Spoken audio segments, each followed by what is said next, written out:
I'm Eric Foner, Professor Emeritus of History at Columbia University, and I'm coming to you from the study in my apartment opposite Columbia University in New York City. This is where I write, this is where I work.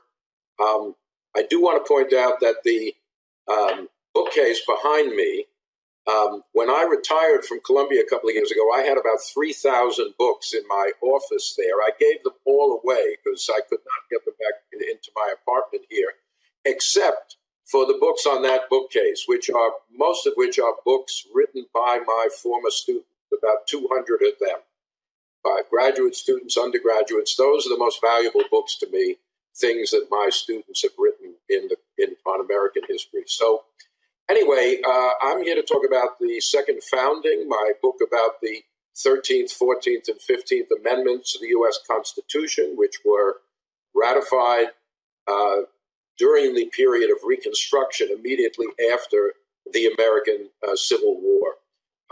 The title of the book actually explains the argument, the Second Founding.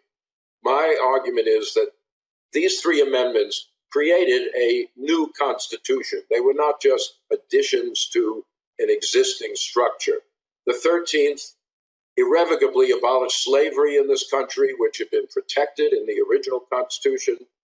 The 14th, for the first time, declared that anyone born in the United States, with a few tiny exceptions, is a citizen of the United States, regardless of race, religion, national origin, or anything like that. And that those citizens, and indeed all persons in the country, are entitled to the equal protection of the laws. The 14th Amendment put the idea of equality among all Americans into the Constitution for the first time. The 15th Amendment tried to guarantee the right of African American men to vote throughout the entire country. Now, all three of these amendments had flaws. They were compromises. The 13th allowed involuntary servitude to continue for people convicted of crime, a loophole that later allowed for the creation of a giant system of convict leasing in the southern states. The 14th did not give anyone the right to vote. It penalized states if they denied any group of men the right to vote. It was the 15th that expanded the right to vote to African American men. It did not give the right to vote to women, although the women's rights movement at that time was very active and very disappointed in that amendment. But nonetheless, as I say, this was a revolution in the Constitution, and it created the Constitution that we really are living with today. Particularly the 14th Amendment has been the vehicle in the 20th and into the 21st century through which the courts have tremendously expanded the rights, the claims to equality for all Americans, not just African Americans, who were the main focus in 1866, but the most recent major decision had to do with marriage equality for gay men and lesbians. That was not on the agenda in 1866, but it's a legitimate reading of the concept of equality in the 14th Amendment. The 15th Amendment did not, or let's say, left open other means of disfranchising people, literacy tests, poll taxes, other things like that, which were not explicitly racial. And we're seeing the results of that today in efforts around the country to suppress the right to vote while not violating, at least according to the courts, the 15th Amendment. So the final point about my book is its argument is that these issues are relevant today: citizenship, voting rights, terrorism. The Ku Klux Klan of the Reconstruction days was agitated to try to overturn these amendments. So you can't really understand where we're at today in the struggle for racial justice without knowing something about the Reconstruction era and this rewriting of the Constitution. I was inspired to write this book for a number of reasons. You know, I've written a lot on Reconstruction over the course of my academic career, but I began to wonder, this is maybe about 8-9 years ago, how what we do as historians affects the rulings of courts, particularly the Supreme Court, about interpreting these constitutional amendments. What books do they cite? How long did the old view of Reconstruction as just a period of misgovernment and corruption in which vindictive radicals ran roughshod over the South and ignorant blacks created a travesty of democracy, that we don't hold that view anymore, but there was a long time where historians portrayed Reconstruction that way.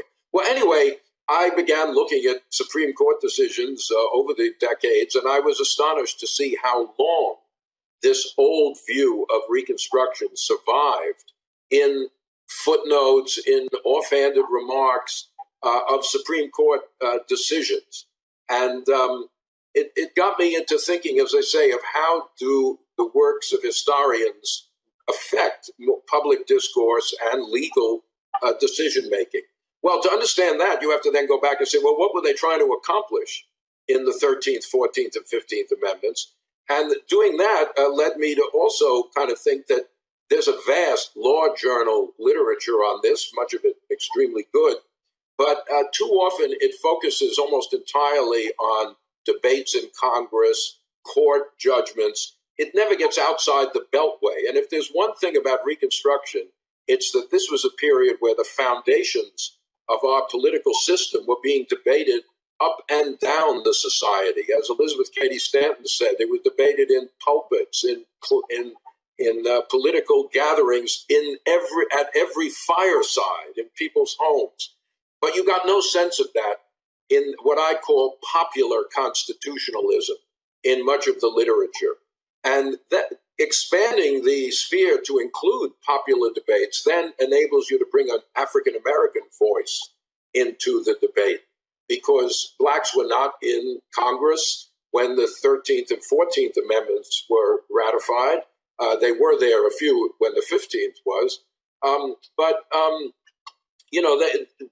But they're out there agitating. They're out there making claims to equal citizenship, which affect the debates in Congress and the ratification of these amendments. So eventually I just decided that I wanted to write about them. It's a fairly short book. It's not a whole history of Reconstruction, but that the importance of these amendments have been, to some extent, neglected, and that the way the courts have interpreted them have failed to utilize them to the full extent of their possible power as a weapon against racial injustice. And now, today, with what's been going on in our country in the year 2020, that is more relevant than ever, as we're still grappling with the question of racial justice in this country.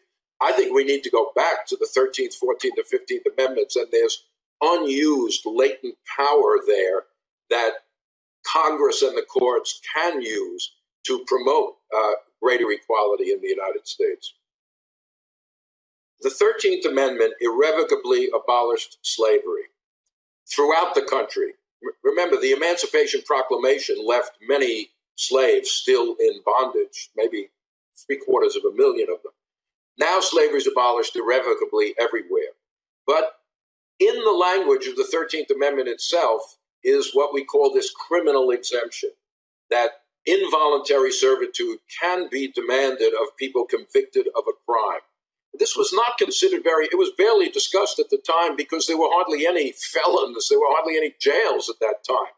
But later, it became the basis of a massive system of convict labor in the South, after the end of Reconstruction, where the legal system was used to throw thousands of black people in jail for minor crimes, and then they would be leased out to work on plantations or railroads or lumber operations, free of charge that is, so they would not be paid in any way for their labor. So that was a flaw in the 13th Amendment, which is still with us today. Prison labor is still allowed by the courts because of that exemption in the 13th Amendment. The 14th Amendment is very long, very complicated. As I said, it introduced the concept of the equality of all Americans into the Constitution. It did not give anyone the right to vote. It has a complicated provision that if a state denies any group of men the right to vote, they will lose some of their congressmen, but that has never been enforced. And of course, the women's rights movement was very unhappy that the word male was put into the Constitution for the first time in the 14th Amendment, a gender distinction that hadn't existed before that point. So, and then the 14th Amendment can be interpreted, and in fact has been by the courts, to only ban what they call state action. No state can deny a person of equality before the law. No state can deny you the equal protection of the law, take away your life, liberty, or property without due process. The question is, does that also ban private actions, violence, conspiracies, mobs that suppress the basic constitutional rights of African Americans? And over time, the courts have ruled, no, it's only about public policy. So the Klan, for example, they're not part of the state government. So the courts ruled that, no, really, the federal government can't do much about violent actions by individuals. It has to be state action. And that has really limited the scope of the 14th Amendment in significant ways. But it's a possible interpretation. It's an interpretation that was chosen. On the other hand, there's many other grounds where you could say the state action doctrine is really a misinterpretation of the 14th Amendment. And the 15th Amendment is couched in negative language. No state can deny any person the right to vote because of race. It does not ban many other grounds for denying people the right to vote. Literacy, paying a poll tax, property ownership, sex. It didn't deny states the right to bar women from voting, and it took another 50 years for the 19th Amendment to deal with that.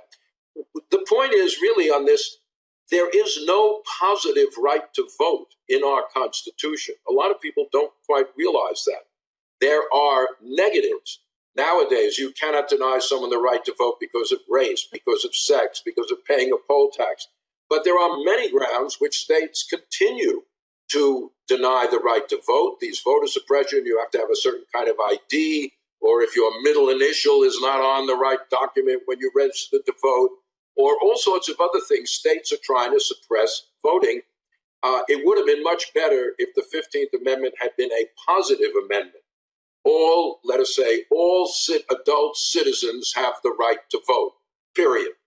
And then you wouldn't have all these methods that are used today to deny people the right to vote. So this is a serious problem, although it's also worth noting that expanding the right to vote to African American men